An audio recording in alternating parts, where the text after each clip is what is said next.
Assalomu alaykum hurmatli do'stlar. Bugun siz bilan biz bilgan Elementorni fishkalarini ko'rib chiqamiz.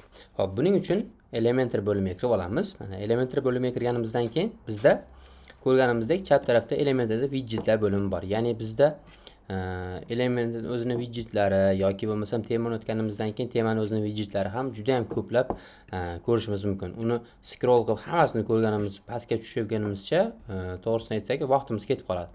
Buning uchun bizga kerakli widgetlarni topishimiz uchun bizga birinchi navbatda izbreni, ya'ni saqlanganlar widgetini birinchi tepada chiqadigan qilsak ham bo'ladi. Buning uchun aytaylik, bizga ikonka widgeti juda ham zarur. Mishkani o'ng tomonini bosgan holatda добавить в избранный qilamiz. Bizda shunda izbrenida eng birinchida, ya'ni ikonka widgetimiz paydo bo'ladi. Va yoki pastroqda ko'radigan bo'lsak, mana bizda aytaylik WordPress videosi widget kerak bo'ladigan bo'lsa, buni mishkani o'ng tomonini bosgan holatda izbreniga, ya'ni saqlanganlar bo'limiga qo'shib qo'ysak bo'ladi. Juda ham qiziq va juda ham oson bo'ladi. Xo'p, keyingisi biz saytga rasm yuklayotgan paytimizda biz rasmni qo'lmamda qilib bosib, ya'ni aytaylik, bosib rasmni widgetini bu yoqdan topib, bundoq qilib olib kelganimizdan ko'ra bizga mana bu holatda ham rasmni yuklasak bemalol bo'ladi. Mana rasmni o'zini shunday tashlaymiz. Mana o'zini holatda rasmni saytga yuklab oladi. Xuddi shu holatda ham rasmni yuklasak bo'ladi. Xo'p, keyingi bo'limimizga o'tadigan bo'lsak, aytaylik, bizga bitta battonni yuklab olamiz va battinga qaysidir ma'noda bitta aytaylik o'zimiz stilimizni beramiz. Aytaylik, qora holatda bo'lsin va ya'ni colorimiz, ya'ni tekstning colori oq bo'lsin. Va shu holatda bo'lgandan keyin yana bitta batten yuklab olamiz, ya'ni batten qo'shib olamiz. Mana ikkita battenimiz bo'ldi.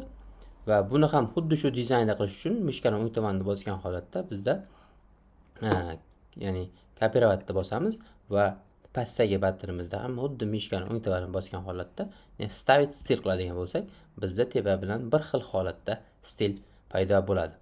Bu nafaqat knopkada, balki hamma narsada bizga juda ham qulaylik vazifasini bajarib beradi. Aytaylik, tekstda ham tekstning rangini aytaylik, hop, qora qiladigan bo'lsak, yana bitta tekst yuklaydigan bo'lsak va bu xuddi buni ham copyright qilgan holatda stilini xuddi shu holatda qilishimiz mumkin bo'ladi.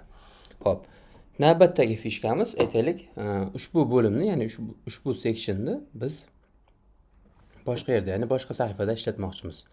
Buning uchun tepadan, ya'ni bizga to'g'ridan to'g'ri copyright qilgan holatda, ya'ni o'zimiz uchun sahifa yaratib olamiz.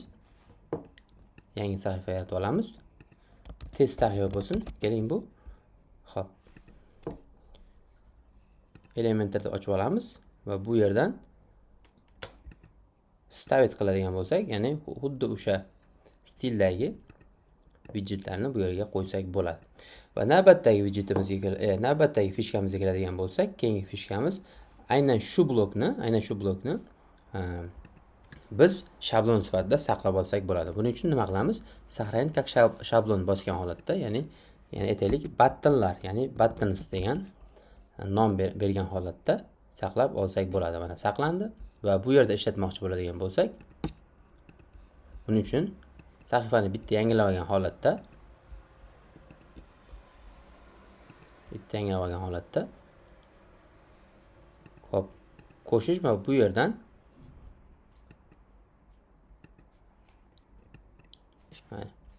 blok, straniца va my shabloni bo'limidan buttonslarda stavit knopkasini bosgan holatda mana o'zimizga qo'shib olsak bo'ladi. Hop, keyingi fishkamiz nimadan iborat? Yuqorida ko'rib turganingizdek, bizda struktura bo'limi bor. Struktura bo'limi bosadigan bo'lsak, bizda ya'ni nechta konteyner, nechta batten va ular qayerda joylashganini bemalol ko'rishimiz mumkin. Endi bu kichkina qiladigan bo'lsa, buni mishkani bosib turgan holatda o'ng tomonga suradigan bo'lsak, mana bunday o'ng tarafda qora slov chiqadi. Shungacha suradigan bo'lsak, buni mana bunday qilib repeat qilib qo'ysak bo'ladi. Juda ham oson va juda ham samarali usullardan biri hisoblanadi.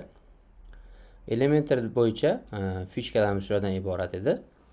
Agar videomiz sizlarga yoqqan bo'lsa yoki foyda bo'ladigan bo'lsa, like va podpiskani bosishni unutmang. Sog' bo'ling, salomat bo'ling. Qiziqarli videolarimiz hali oldinda.